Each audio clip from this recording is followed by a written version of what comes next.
सीतापुर में मतदान 23 फरवरी को चौथे चरण में हो चुका है। अब सबकी निगाहें 10 मार्च पर है, जब वोटों की गिनती होगी। आज हम सदर विधानसभा क्षेत्र के बारे में बात करेंगे। सीतापुर सदर विधानसभा क्षेत्र में आज़ादी के बाद से अब तक हुए चुनाव में 11 बार रा नाम वाले कैंडिडेट्स विजयी हुए हैं। इस बार भी महज इत्तेफाक है या संयोग, दो ऐसे दावेदार हैं जो मैदान में हैं।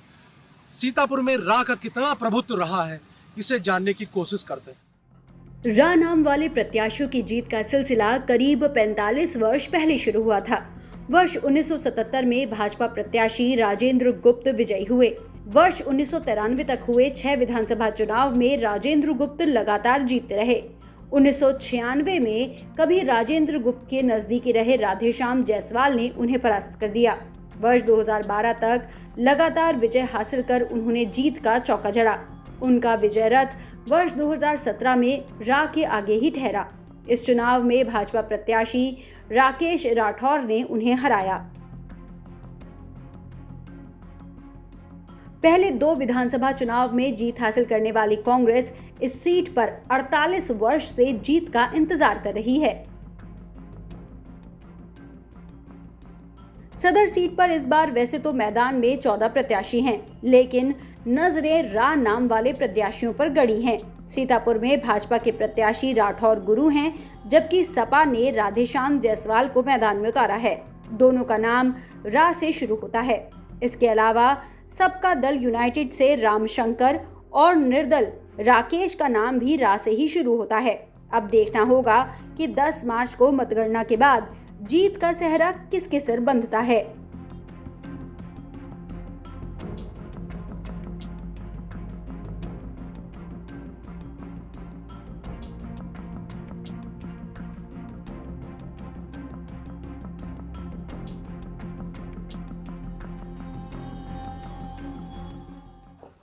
सीतापुर सदर सीट पर पिछले 45 साल से रा फैक्टर काफ़ी प्रभावी देखा जा रहा है।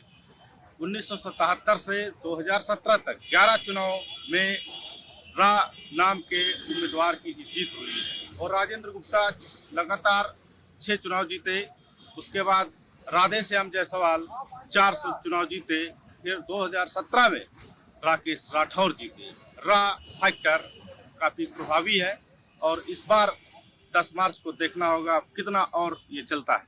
मेरा ऐसा मानना है कि सीतापुर और ये जो आर का कॉम्बिनेशन है कि यहाँ सदर सीट से पिछले इतने लंबे समय से ऐसे ही उम्मीदवार विजेता रहे हैं विधानसभा सीट के लिए, और सब जो है, चाहे वो श्री राजेंद्र गुप्त जी हों, चाहे वो श्री राधेश्याम जायसवाल जी हों, चाहे वो श्री राकेश राठौर जी हों, ये जितने भी जनप्रतिनिधि हैं, ये बात सही है कि सब तुला राशि के लोग हैं।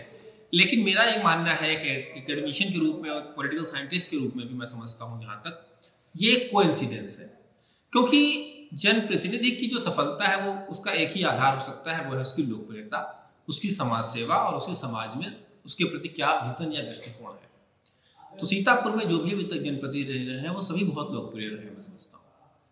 तो ये एक कोइंसिडेंस कहा जा सकता है कि वे सभी तुला राशि के आर नाम वाले रहे, लेकिन उनकी लोकप्रियता ही उनकी विजय का मूल कारण है। हाँ, ये व्यक्तिगत रूप से मेरा कहना जरूर है कि सीतापुर और जो आर का एस और आर का जो कॉम्बिनेशन है वो कुछ सुपरस्टिशियस टाइप का या सुपर नेचुरल मुझे भी लगता है कि ऐसा होता है। मैं अपने नाम के साथ इसको कोरिलेट करके देख सकता हूँ कि मेरा नाम आर से है और मैं सीतापुर में हूँ, मेरा कॉलेज भी RMP है, लेकिन जो इसके मूल में भावना है वो यही है कि ये जनप्रतिनिधियों की लोकप्रियता का ही प्रमाण है। स्वर्गीय राजेंद्र गुप्ता सीतापुर में राजनीति की बहुत बड़ी शख्सियत थे। हम लोगों को गर्व है कि उनके साथ रहकर राजनीति सीखने का हम लोगों को अवसर मिला। 6 बार सीतापुर से वो भारतीय जनता पार्टी के विधायक रहे और वो ऐसे समय में विधायक बने जब भाजपा प्रारंभिक अवस्था में थी।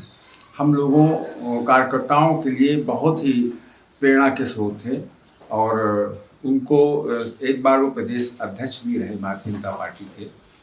और कल्याण सिंह की सरकार में 1991 में जो बनी थी, उस सरकार में वो कैबिनेट मंत्री, वित्त मंत्री के पद पर भी रहे और उसके बाद में लगातार 6 बार जीतने के बाद में 1996 में जब उनकी पराजय हुई, उसके बाद भी उनकी योग्यता, दक्षता और उनकी कार्यकुशलता को देखते हुए कल्याण सिंह जी ने उनको कैबिनेट स्तर मंत्री का दर्जा देते हुए 20 सूत्री कार्यक्रम का उपाध्यक्ष बनाया था। हम समझते हैं कि स्वर्गीय राजेंद्र गुप्त जैसा नेता